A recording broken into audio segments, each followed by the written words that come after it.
Have you ever had a feeling where you really longed for something? 皆さんはこれまで何かに強く憧れるような感覚、何かを心から願い求めるような感覚を持ったことはあるでしょうか？ How about longing for something, but not realizing that you had that longing, except for feeling blah or feeling indifferent or dissatisfied? または何かが満たされていないっていうぼんやりした感覚があるけど、それが一体何なのかがよく分かってないし、そもそも自分が何かを求めている、何かを必要としているっていう自覚がなくて、But then when you experience it, even just a little, you just taste it, you realized that that's what you were longing for.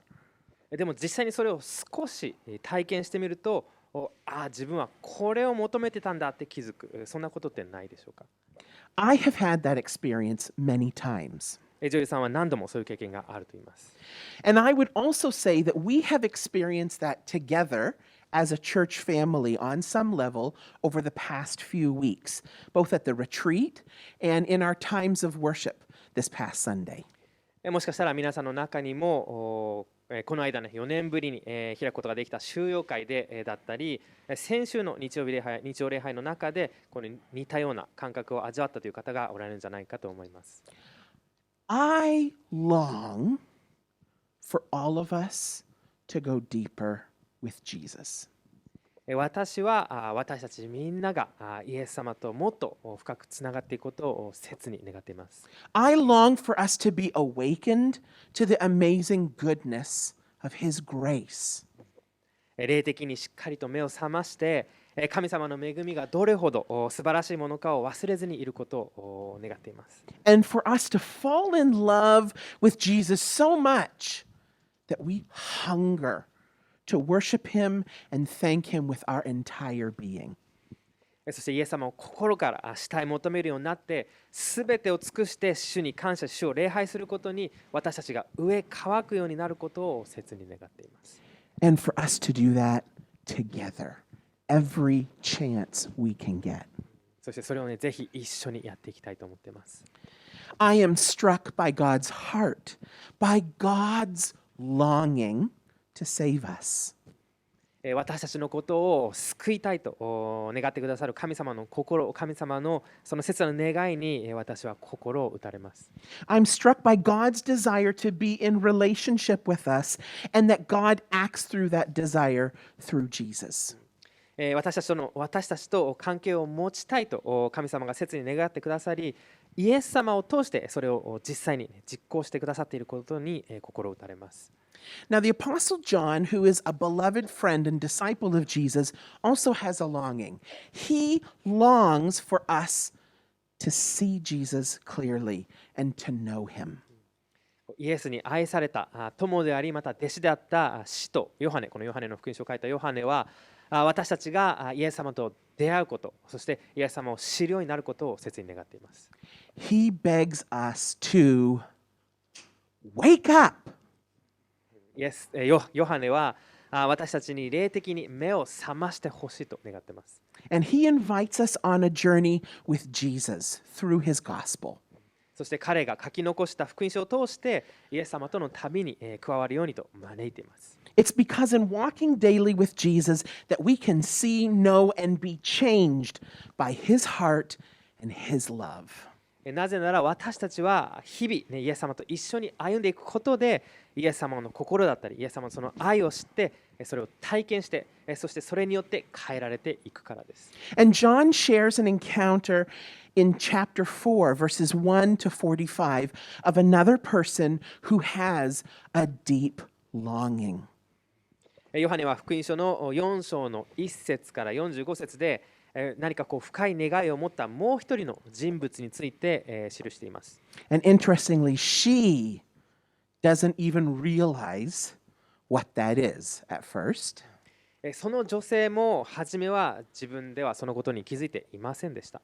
But today and on November 13th, we're going to look at this encounter and hopefully through it we can see our own longing and other people's longing in this story. 今日とそして2週間後の11月13日はその人物とイエス様との出会いを見ていきます。そしてこの場面を通して自分たち自身の深い願いや他の人々の願いに気づくことができるようになったらと思います。This morning, Eiko-san and Kristen read the first half of that story, and on November 13th, in 2 weeks, we're going to read then verses 27 to 45. 今日は先ほどね、エイコさんとクリスティンさんがこの場面の前半部分を朗読してくださいました。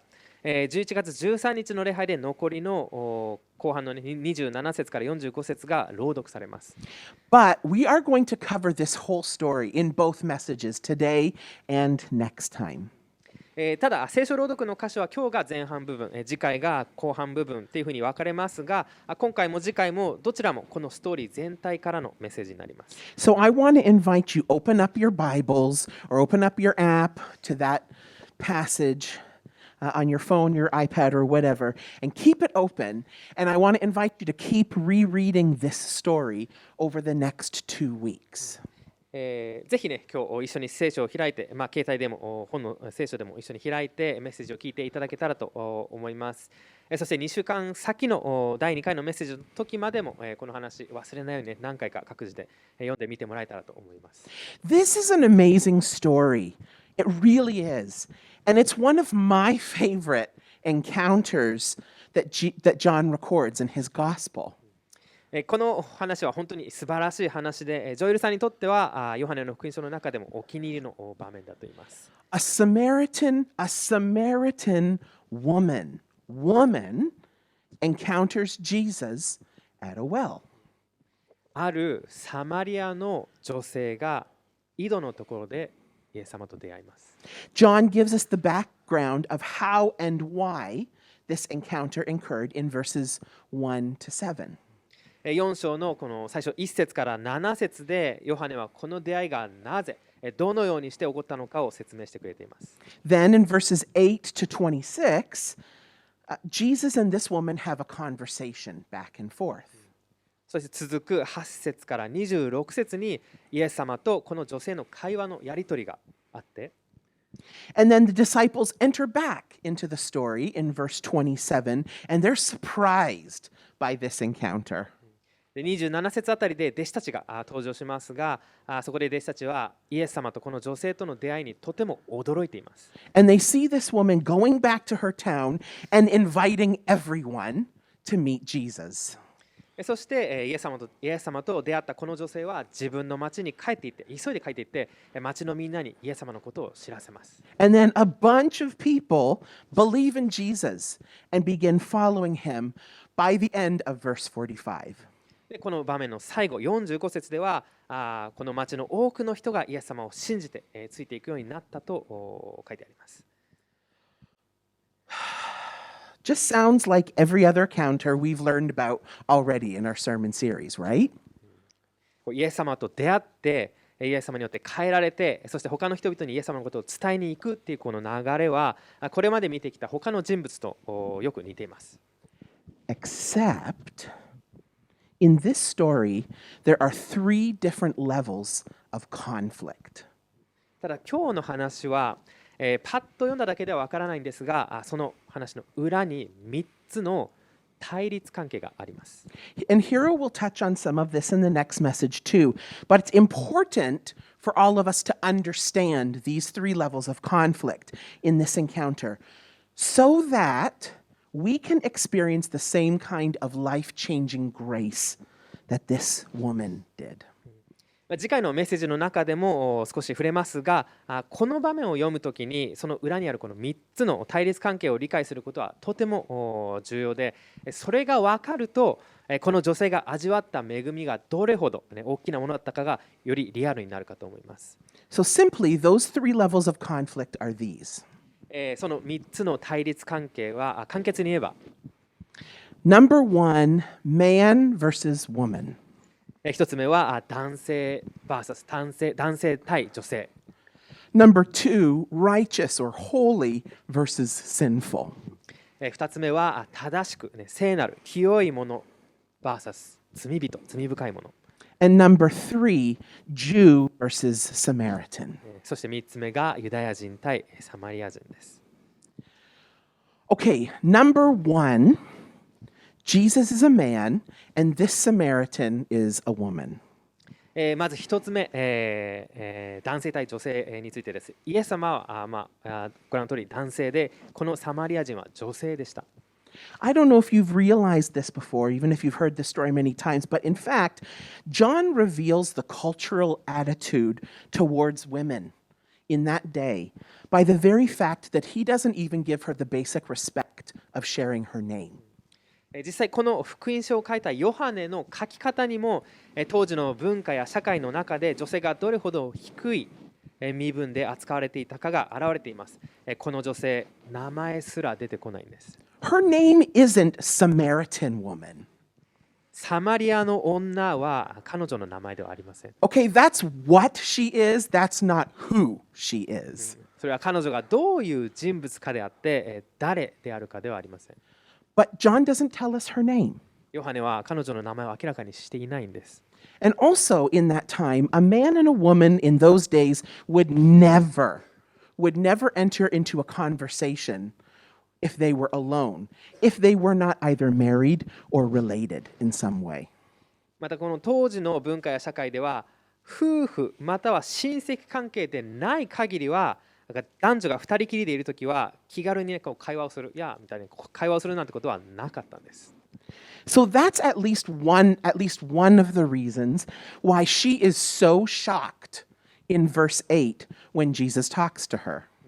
なのでこの8節でイエス様がね、彼女に話しかけられたときに彼女が驚いたのは、その理由が一つここにあります。So man versus woman, that's the first conflict. 一つ目の対立関係が男性対女性でした。Secondly, Jesus is righteous and holy. 2つ目はイエス様は正しく清い聖なる存在です。And she recognizes that in verse 19 when she says this, "Sir, it is obvious to me that you are a prophet." 19節で彼女はイエス様に対してこう言っています。主よ、あなたは預言者だとお見受けします。彼女もイエス様が正しく聖なるものであることが分かっていました。And she's saying that in response to him because Jesus identifies out loud that she is sinful. He identifies her sin in verse 18 because he says, "You have had 5 husbands, and you're currently living with a man that you're not even married to." 一方でイエス様はこの女性にこのように言っています。18節。あなたには夫が5人いましたが、今一緒にいるのは夫ではないのですからね。今一緒にいるのは夫ではありませんってことを言っています。イエス様、この女性にあった問題、つまりこの女性の罪深さについてイエス様はこう指摘しているわけです。Now, this doesn't really bother us emotionally, but in effect, what he's saying is, you are very loose in your attitudes about sex, and you dishonor the covenant relationship of marriage. You don't keep that covenant, and your desire for men and your involvement with them is out of control. ちょっとね、色をつけてこう言い換えてみるなら、イエス様の言葉はこんな感じだったのではないかと思います。女性に対して、あなたは性的にとてもだらしないです。結婚という特別な契約の関係を汚しているし、あなたの男性に対する欲求やその関わり方はひどいものです。Now, many people today in our society think nothing about living together before marriage. And some people don't even bother to get married, especially within the younger generations today. 今の時代、特に若い世代の間では結婚前に同棲することに何の違和感も感じないかもしれません。あるいはわざわざ結婚をする必要がそもそもないと考える人が多くいるかもしれません。And in fact, it's even become accepted and it's considered normal in our society, like there's nothing wrong with it. 社会的にも今ではそれもね、一つのあり方だろうと受け入れられている部分があります。That's just what everybody does, right? And that same casual attitude is true in regards to sex that is shared by anyone besides a husband and wife in a marriage relationship. 人はねこう言うわけですよ。他のだってみんなやってるじゃんって、みんなそうじゃんって。で同じようにね、結婚相手以外の人と性的な関係を持つことに関しても軽く考えられてしまっているかと思います。Okay, I get lots of questions about this, even from people here in our church family, okay? このことに関してはそうよくね、この教会の人たちからもよく質問されます。But we can see in Jesus' response here that Jesus is revealing in his statement that God has a different thought, that God has a different purpose in regards to both of these things, in regards to sex and living together, しか what し that means. しかしね、イエス様の言葉を見てみると、イエス様はこの結婚とかセックス、この両方のことに関して、神様はまた自分たちの人間の考える考えとはまた違った考えとか目的を持っておられるということを伝えています。And taking it one step further, not just God, but even within their own culture. For the Jews and the Samaritans as well, it was not accepted as the norm in their society, in their culture. Doesn't mean it didn't happen. It happened. She was doing it, right? It happened, but it wasn't the norm, especially for those who were seeking to live by God's ways and purposes. 今もね、昔も変わらずにそういうことは実際起こっていたんですが、起こってなかったわけじゃなくて起こっていたんですが、ユダヤ人であってもサマリア人であっても当時はね、神を信じ神に従って生きようとする者たちにとっては結婚やセックスは決してね、軽く扱われるようなものではなかったんです。It was considered a shameful thing, both of those things. And this woman even knows that. むしろそれをね、軽んじることは恥ずかしいことであり、この女性もそのことは分かっていました。But when Jesus says that to her, interestingly, she does not become angry. She doesn't become defensive. She also doesn't try to avoid Jesus or run away from him when they're having that conversation. そうなんですが、彼女はそれでもね、怒ったり、自分を正当化しようとはしなかったし、真理から逃げようとしたりすることもしなかったんです。It's because he was righteous and holy. He spoke that truth, but he spoke it in love, and she was drawn to his love. なぜならイエス様が聖なる方である、正しい方である、というのはつまり愛に満ちた方であるということですね。イエス様が愛を持って接してくださっているのを女性は分かったので、特に正当化したり、自分をね、そういう真理から逃げようとしてはこの女性はしなかったわけです。And then number 3, the biggest conflict in this encounter is that Jesus is a Jew and she a Samaritan. イエス様とこの女性の間にあった最後3つ目の対立関係がユダヤ人とサマリア人の対立です。That's exactly why Jesus shocks crowds when he uses the Samaritan as a hero in the parable in Luke 10, instead of a temple priest or the Levite who was also involved in God's holy work. ルカの福音書の10章に出てくる例え話の中でイエス様は聖なる神に仕えるものであったはずの神殿の祭司またはレビ人、こういうこのユダヤ人たち祭司やレビ人ではなく、このサマリア人を主人公にしてしかも英雄にしてヒーローにして取り上げるそんな例え話をしました。ユダヤ人とサマリア人が対立関係にあったからこそそれを聞いていたユダヤ人の群衆はみんな驚きとショックを受けたわけです。And it's this third conflict that becomes real right from the beginning when Jesus makes a decision to go through Samaria on their trip to Galilee to continue his ministry. And he does that because the Pharisees and Jewish leaders are becoming jealous and planning to stop him. 今日の4章の1節から4節最初の部分を見ていくとまずパリサイ人や宗教指導者たちはイエス様の働きを面白く思っていませんでした。それをしたイエス様はパリサイ人たちから働きを邪魔されないように彼らから一時的に離れてガリラヤに向かわれました。そのガリラヤに向かう途中でサマリアを通っていったことでこの対立関係が浮き彫りになります。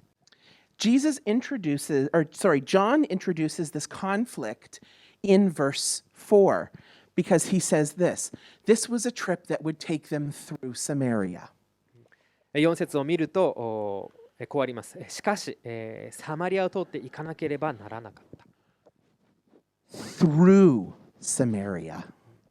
サマリアを通ってです。Not around Samaria to avoid it, like most good Jews would do, even though it meant a greater cost to them as far as time, resources, and potential risks. 当時ね、ユダヤ人だったら、たとえ時間がかかっても、たとえそこに危険があったとしても、サマリアの地は通らずに避けて回り道をしていくのが普通でした。The Jewish people would rather take risks and extra time to go around instead of through Samaria. ユダヤ人たちにとってはサマリアを通るくらいなら危険な長旅をする方がマシだったんです。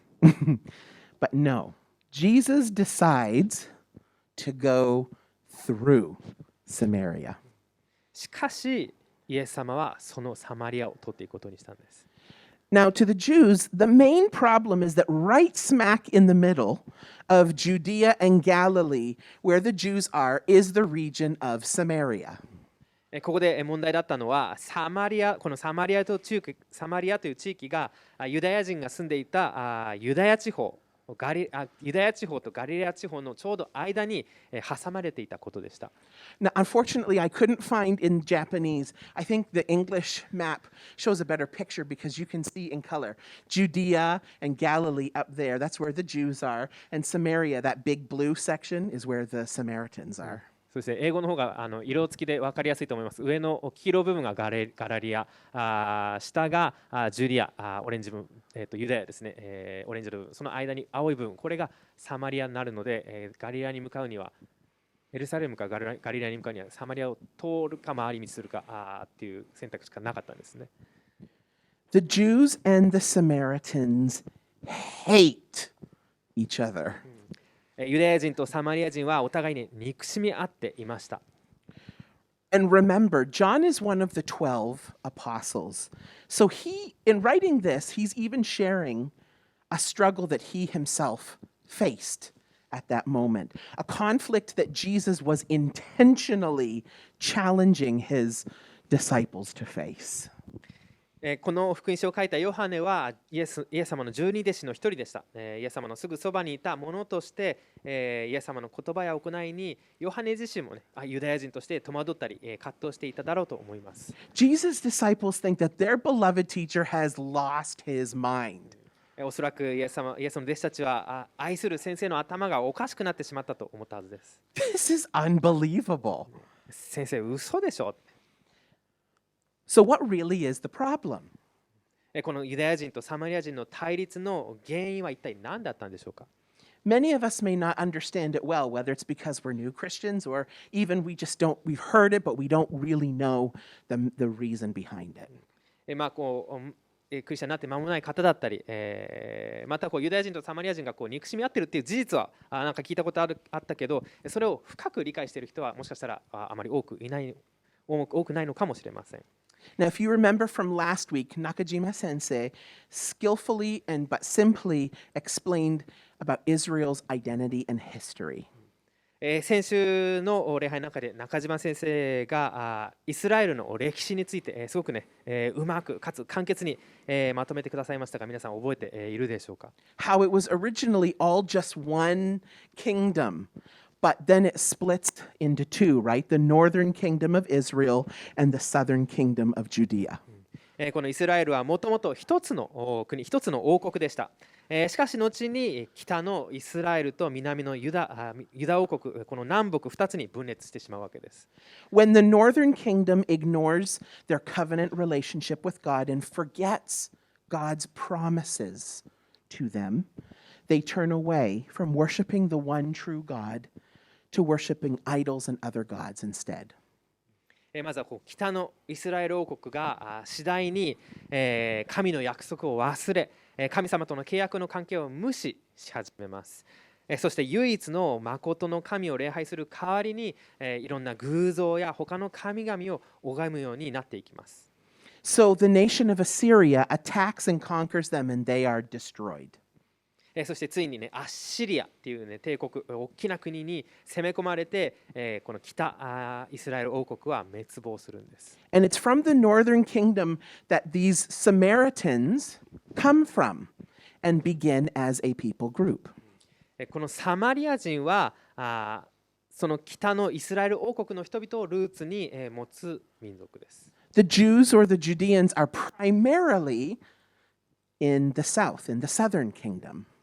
そして一方のユダヤ人は南にあったユダ王国の人々がルーツの民族です。They are also conquered for a time by the Babylonian Empire, and all of the young and healthy and strong are led away into captivity.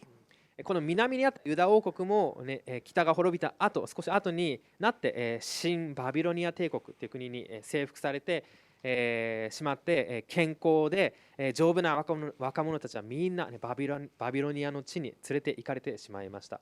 これがバビロン捕囚と呼ばれるものです。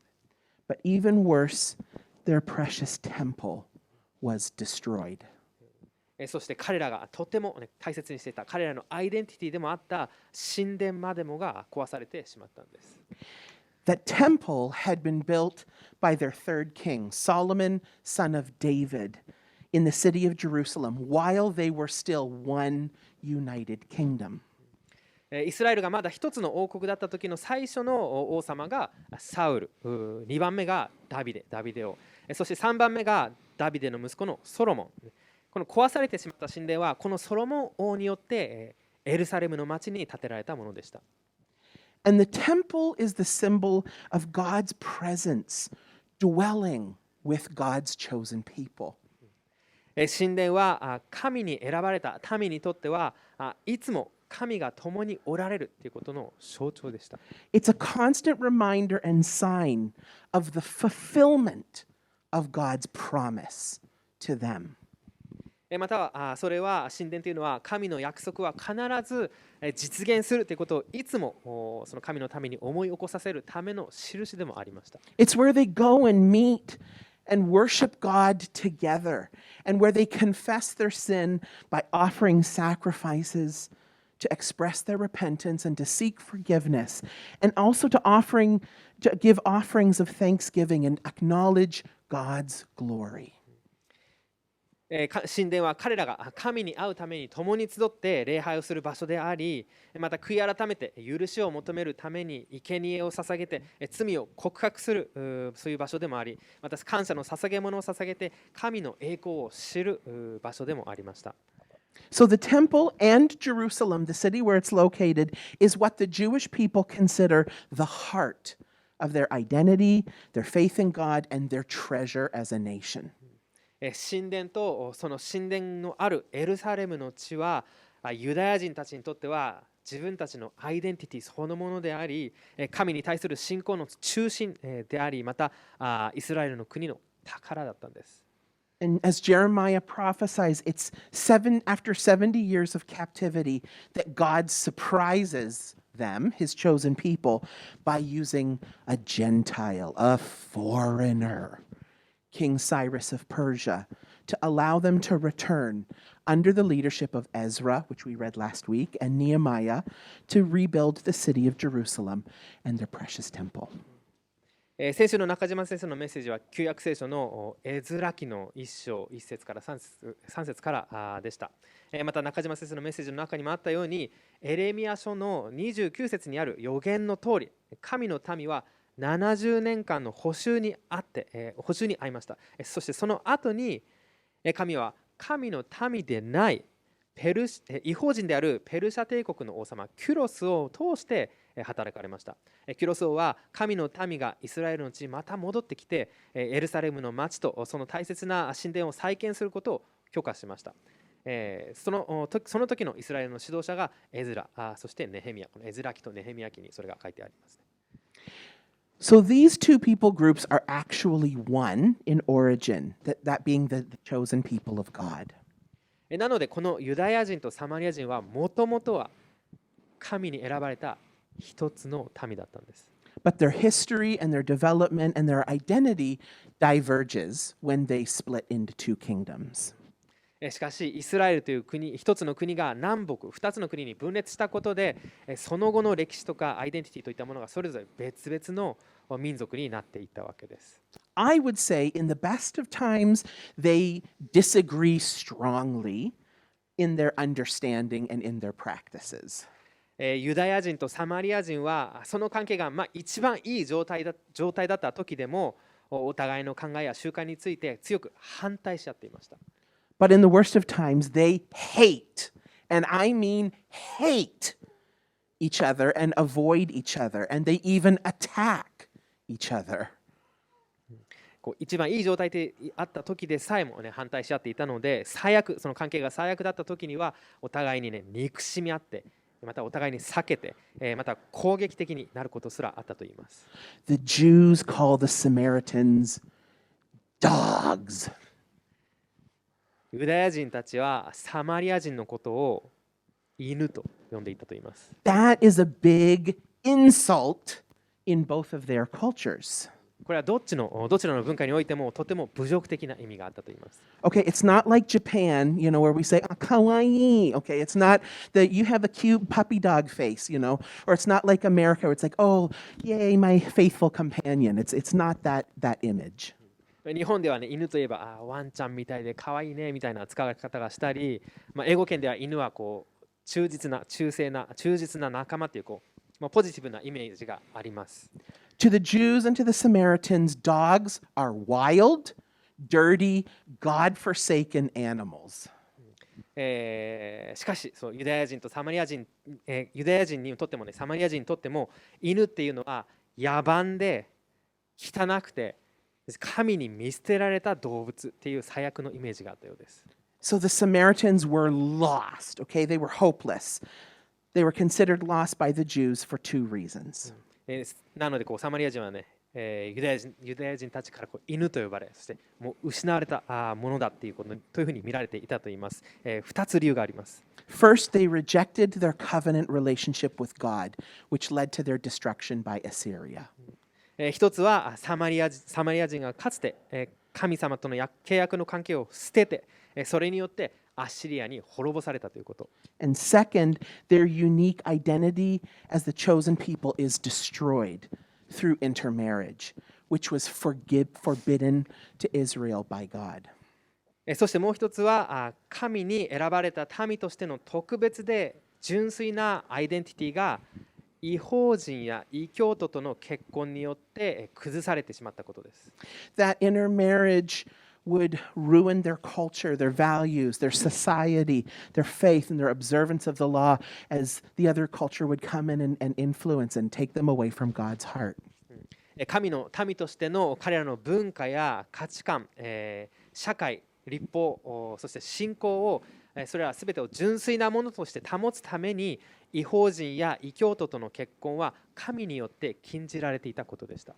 And Jews would say that Samaritans are actually worse than people of other nations like Assyria and Babylon who didn't know or believe in or follow God. ユダヤ人からしたらアッシリアとかバビロニア帝国みたいな神を知らない、神を信じていない、神に従っていない他の国の人々よりもサマリア人の方が立ちが悪いって思っていたんです。They were worse because at one time they had, past tense, had been redeemed. They had known and experienced the goodness of salvation, and yet they walk away from God's promises and that exclusive relationship of love with God. なぜならかつてサマリア人たちは神様にあがなわれて救いの素晴らしさを知っていて体験していたにもかかわらず神の約束や神との特別な関係から離れてしまったからです。The Jews pride themselves on being faithful, on being pure, even though they had the Babylonian captivity. ユダヤ人は彼らも結局最終的に新バビロニアに征服されて捕囚にあったんですが、ユダヤ人たちは自分たちは信仰深く神に忠実で純粋な民だと少し高ぶっていました。On the other hand, the Samaritans look at themselves and they see their history as being the faithful remnant of God's people, despite the Assyrian destruction. 一方のサマリア人はアッシリアに滅ぼされはしましたが、それでも、忠実に生き残った神の民として自分たちの歴史を捉えていました。They claimed to live for the one true God in the land that God promised, worshiping on Mount Gerizim near Sychar, the town where this woman was from. そしてサマリア人は神が約束された土地で唯一の誠の神のために生きることを求めて、この女性が今回出てきた女性が住んでいたスカルっていう町の近くにあったゲリジム山、ゲリジムという山で礼拝を捧げていたんです。And the conversation that she has with Jesus in verses 19 to 24 is about Mount Gerizim, the mountain of blessing in the time of Moses. 19節から24節の会話で、イエス様とこの女性がこのサマリア人の女性がある山について話をしています。それがモーセの時代には神からの祝福を受ける場所だったこのゲリジム山のことだったんです。Regardless of being rejected and disowned by their brothers to the south and a little bit to the north, they felt that they were enjoying God's redemption and holding on to the covenant promises, even though their ancestors had sinned, which led to the Assyrian captivity, just as the Judeans had also experienced Babylonian captivity because of sin.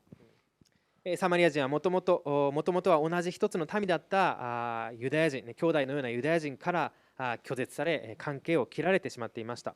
そんなサマリア人ですが、たとえ過去にアッシリアに滅ぼされてしまったという歴史があったとしても、自分たちは神の贖いを受けて今でも神との契約の関係は死んでいないと考えていたんです。And if God could use a Gentile, okay, if God could use a Persian king to fulfill his promise to redeem his chosen people, God could also redeem fully the entire people who were descendants of Abraham, not just the ones that were north and south of Samaria.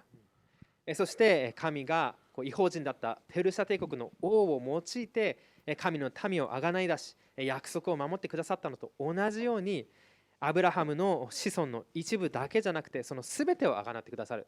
つまりユダヤ人だけじゃなくて、自分たちサマリア人のこともあがなってくださるとサマリア人たちは考えていたんです。And it's here in the middle of these three conflicts that Jesus decides to plop down, sitting beside a well, to rest by Jacob's well near the town of Sychar, and he sends his disciples into town to go get food. この今まで見てきた3つの対立関係がちょうどすべて交差しているところにイエス様は向かわれたんです。イエス様はこのスカルという町の近くにあるヤコブの井戸で一休みすることにしました。そして食料と物資を調達させるために弟子たちを町に送られました。It's here he sits alone, and he watches a woman who is also coming to the well alone. Remember for next week, she's coming to the well to get water. イエス様はそこの井戸のそばに一人座っておられて、同じようにそこの井戸に水を汲みに来ていたこのサマリア人の女性の方を見ていたんです。And it's here where he begins a conversation with this really weird start. Okay? Would you draw water and give me a drink? そしてイエス様は私に水を飲ませてくださいとこの女性に話しかけられるんです。The reason that this story is amazing is because it's a story of redemption. この話が素晴らしいのはこれが贖いの話だからです。Jesus cuts through all of those conflicts. イエス様はこれらすべての対立の壁を突き抜けてそれを越えていくわけです。He cuts through the human barriers and the misconceptions and the prejudices so that he can meet this woman. 誤解や偏見、人間的な壁となっているものをすべて突き抜けてこの女性と出会います。And he speaks into the deeper longing of her entire existence as the beloved of God. そして神に作られ、そして神に深く愛されている存在として彼女のことを見て彼女の心の求めにそっと触れられるわけです。We're going to hear the rest of the story on November 13th, but I've already told you the ending.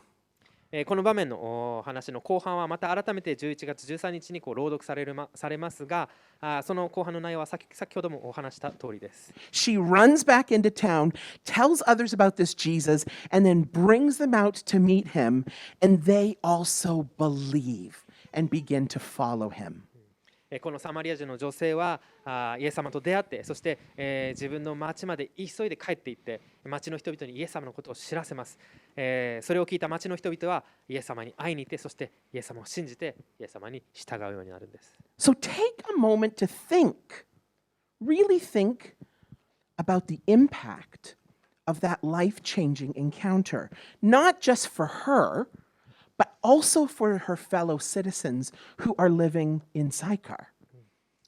このイエス様との出会いのインパクトの大きさをちょっと考えてみてください。それはこの女性に影響を与えただけじゃなくて、この彼女が住んでいたスカルの町の人々にも影響を与えていきました。And at the beginning, we talked about longing. Jesus longs for the Samaritans to receive salvation, to follow him and join him on the journey of bringing God's kingdom restoration to all people. イエス様はサマリア人たちのことも救いたいと願っておられました。そして彼らもイエス様の弟子となって神に作られたすべてのものを回復させる御国の働きを一緒にしたいと心から願っておられたんです。Jesus longs to see this woman fully redeemed and restored. This woman who's in a bad situation in her life, both by her own sinful attitudes and actions, and also by the prejudice of other people because of her cultural heritage and her gender. またイエス様はこのサマリア人の女性が完全にあがなわれ回復させられるのも見たいと願っておられました。この女性は他の人との性的な関係や結婚における彼女自身の罪深い生き方のせいで、また彼女の性別、つまり彼女が女性であったということをはじめ、彼女が置かれていた文化的社会的境遇のゆえに他の人たちから偏見を受け、辛く苦しい人生を歩んでいたんです。And Jesus knows the longing of her own heart, and he initiates a conversation with her so that he can invite her onto the journey of discipleship. イエス様は彼女の心の願いを知っておられました。だから井戸のところで彼女に話しかけ、弟子として一緒に旅をしないかと誘うわけです。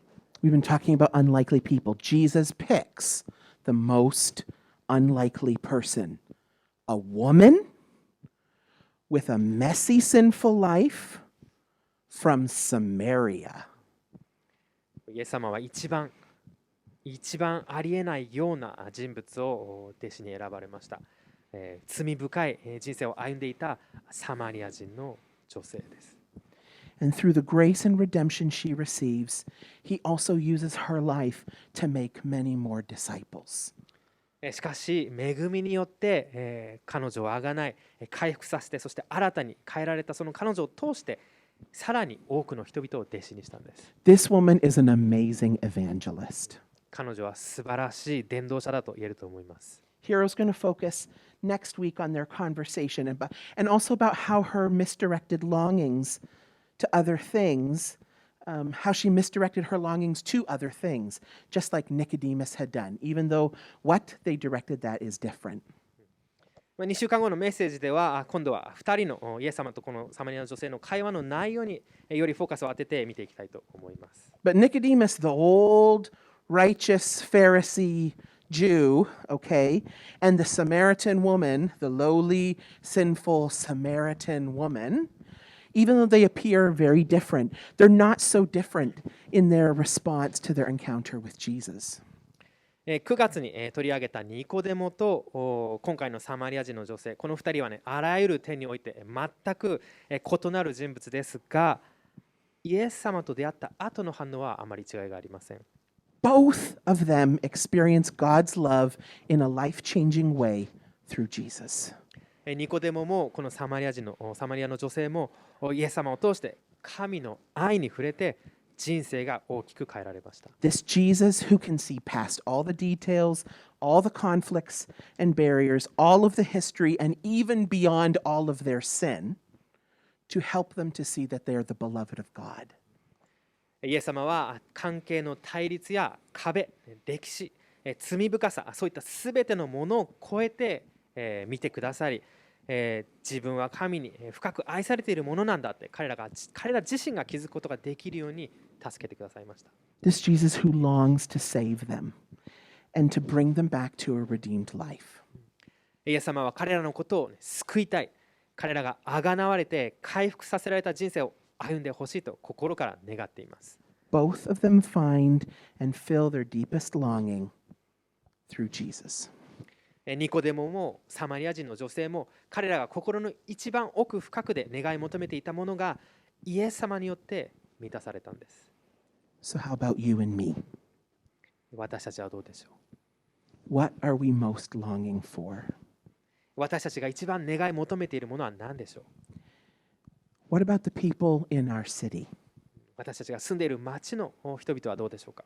What are they most longing for? 彼らは一番何を求めているんでしょう？ Jesus cuts through all of the conflicts and barriers and sin so that you and I and the precious people in our lives can have and experience that life-changing grace too.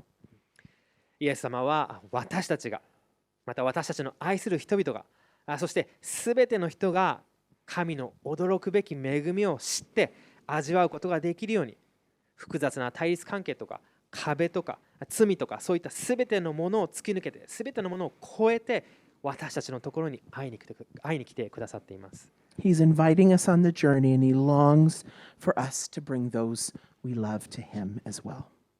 イエス様は私と一緒に生きよう、私と一緒に人生を歩もうと言ってくださっています。そしてあなたが大切にしているその人も私のところに連れてきなさいと呼びかけておられます。Let's pray. お祈りしましょう。Jesus, we thank you for longing to save us, for longing to redeem us and to bring us back into relationship with God. イエス様、私たちのことを救いたい、あがないたいと願ってくださり、私たちを神様との良い関係のうちにもう一度導き戻そうと心から願ってくださり感謝します。We thank you for making the journey to dwell with us and to wait for us to be in a place where you can begin a conversation and a relationship with us. 私たちのところに来てくださり、私たちのことを待っていてくださり、あなたの方から語りかけ、関係を持とうとしてくださり感謝します。We believe and confess that you are our greatest longing, that that longing is only quenched when we continue to seek after your heart and experience your life-changing grace. 私たちが一番に願い求めるものはイエス様、あなたです。そして御心を求め、あなたのその驚くべき恵みを経験するときに、その私たちの願いは初めて満たされるんです。Awaken us again, Lord. Yes, wake us up to the goodness of your redemptive promises and to your love, and help us to drink deeply of the living water you provide. 主よ、どうぞ私たちを目覚めさせてください。あなたの贖いの約束の素晴らしさとあなたの愛をもう一度思い起こさせてください。そしてあなたが与えてくださる命の水を私たちが存分に飲むことができるようにしてください。Open our eyes to see the most unlikely people, those who have messy, sinful lives and would be avoided or ignored by others, and to see them the way you see them, imagining them as redeemed people who are passionate about sharing how you have changed their lives. 主よ、どうぞ私たちの目を開かせ、見えるようにしてください。